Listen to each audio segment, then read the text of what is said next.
What's up, guys? So, in this one, I wanted to talk really quickly about one thing that everybody hates and doesn't seem to do, but arguably makes the biggest impact in your success as far as profitability and making the most out of your marketing spend.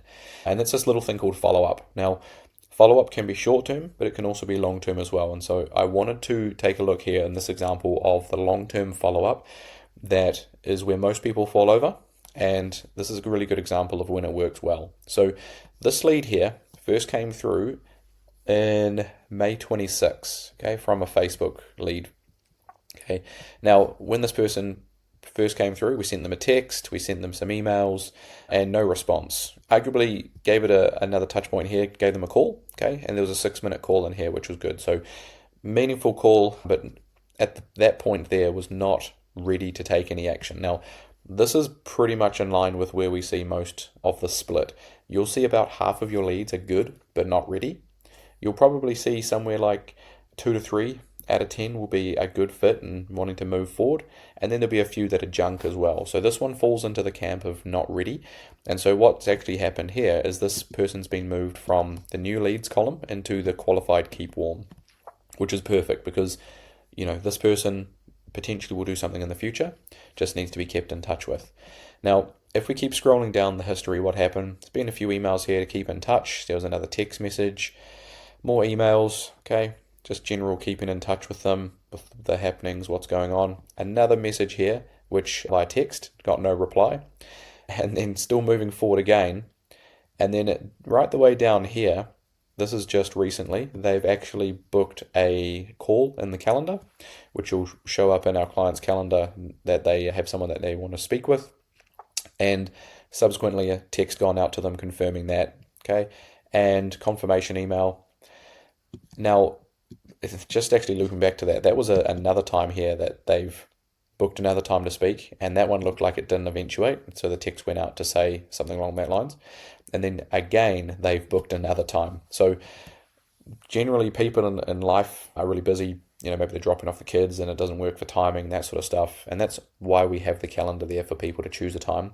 But also we want to communicate and don't rely on that. We want to communicate via text and email and calling them as well.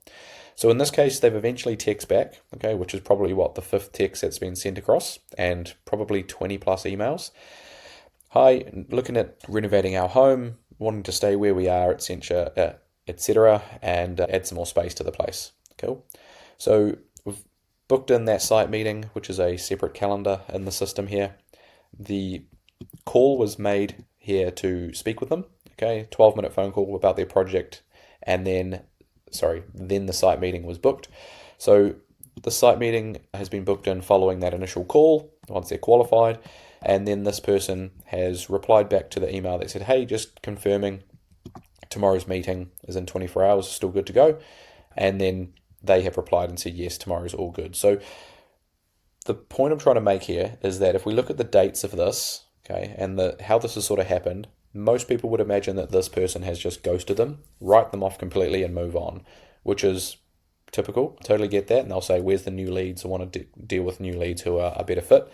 But in most cases, you're better off keeping in touch with the leads that have come through initially. They've raised their hand at some point to say they're interested. People don't just inquire about building a house on a whim. So it's good to keep in touch with them to essentially figure out if they're ready or not. If they're complete waste of time, then yes, we can scrub them and put them into abandon. But this person here is a really good example of how it can take time to move through. So this person has come back through just on the timeline over here, and this is now September 6th that they came back through. And then this site meeting is only just recently as well. So we've gone all the way from May, June, July, August, September. So 4 to 5 months before this person's actually engaged with us. And like I say, most people would have written this one off. But if we take a look at the value of this project, it's probably going to fall into the range of a couple $100,000. And if we open this one up, should be a value in here. Cool. So this one's listed at 132,000, but imagine it's probably going to creep up a bit further than that one. But, for the sake of something that would have been thrown in the rubbish bin, just about keeping in touch with people. So how do we do that without necessarily having to remember? Well, what we're actually doing is every interaction that you have with the lead, we're summarizing that into like a contact history. And if there is something said on the call, for example, that's like, can you call me back in a month, or we're just waiting on plans, or we've got other things in the mix, then we'll actually analyze the call and we'll create a task within the system here to follow up this person at approximately the right time. So whether that's tomorrow, next week, or a month or 6 months' time, we'll capture those tasks and place them in here so that you have a reminder that ultimately you need to get back in touch with this person. Okay. And that's how we're managing to make more use out of the marketing spend that's happening. Hope that's helpful. Keep in touch with the leads. And if you haven't done this in a while, you can still go back to the list, send them out a message, or get in touch with them. But you're guaranteed to make more money just by follow up. Cheers.